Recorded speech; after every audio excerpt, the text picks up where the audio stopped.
Avui faré aquestes galtes al ratafia. I després us explicaré la versatilitat de la ratafia a la cuina. El primer que hem de fer és salpebrar les galtes, que en aquest cas estan desusades, però les podeu posar a molt. Amb l'oli ben fort hem de marcar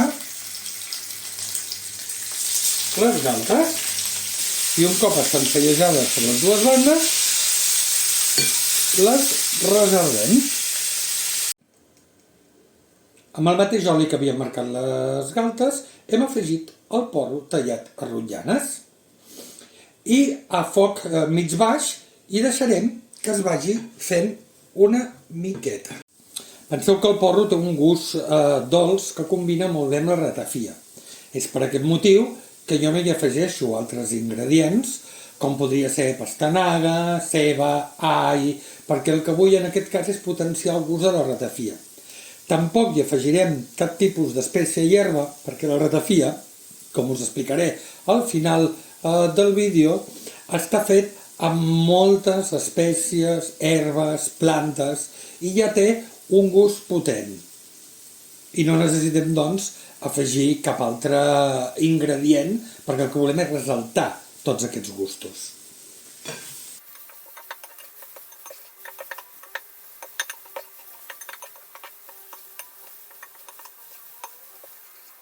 Ja tenim el porro mig fet, ja veureu que està tou, i ara li tornem a posar les galtes que teníem reservades.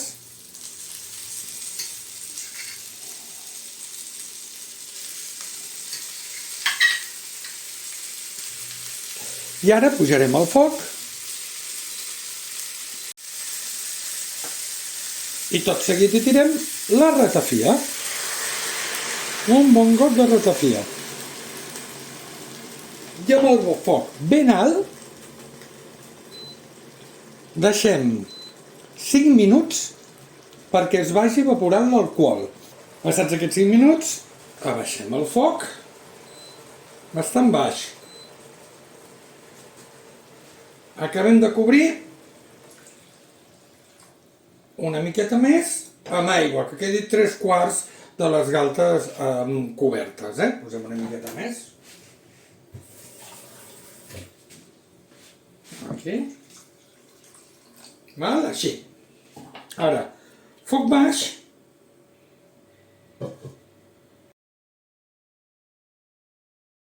Tapem i deixem una hora aproximadament que vagi fent a poc a poc. Ja porta bullint més d'una hora. I ara comprovarem com està de tendre. Vale, això està supertendre. Si poses un ganivet i el punxar, és que ja s'està desfent, que ja està al punt. D'acord, ara què farem? Ara doncs apujarem el foc a 18, ben alt, i això sí, ara no podem deixar de vigilar i anar donant volta perquè no es cremi, perquè el que volem és reduir la salsa. I també és el moment en què provarem la salsa. Passem d'una cullera a l'altra perquè aquesta és la que poso aquí dins i aquesta és la que va per tastar. Posem una miqueta més de sal. Ara deixem que redueixi la salsa. Res, seran 5-10 minuts. La salsa reduït, i això ho veiem perquè ho fem així, se separa del fons de la paella. I ara ja podem apagar el foc i deixar uns minuts que acabi de bullir i servir-ho. I ja tenim les galtes a la ratafia. Vaig a menjar-me-les i després passo a explicar-vos la versatilitat de la ratafia a la cuina. Bon profit! La ratafia és un producte molt versàtil a la cuina, que el podem utilitzar molt més del que actualment s'està utilitzant.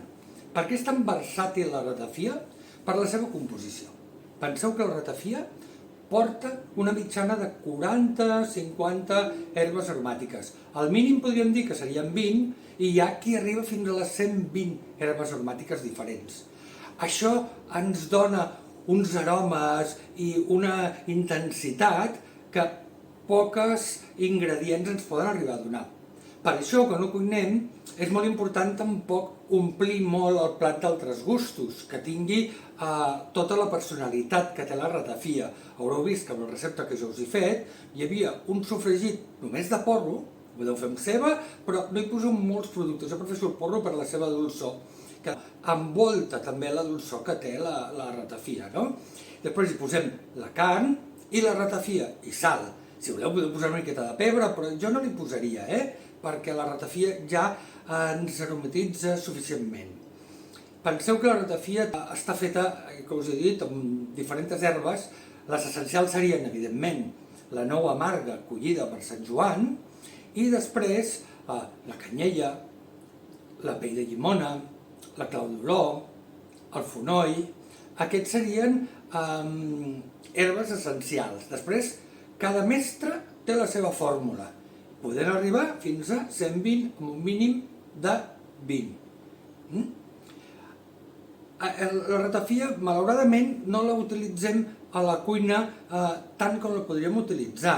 A vegades és més un quelcom folclòric, no?, prendre's una ratafia, i té una versatilitat per tot tipus de carns vermelles o aus més fortes, és a dir, per exemple, vedella, un civet, un senglar, o, per exemple, un ànec, que és una carn més forta. Jo amb coses més fluixes potser no ho faria. Alguna part del porc, no totes les parts del porc.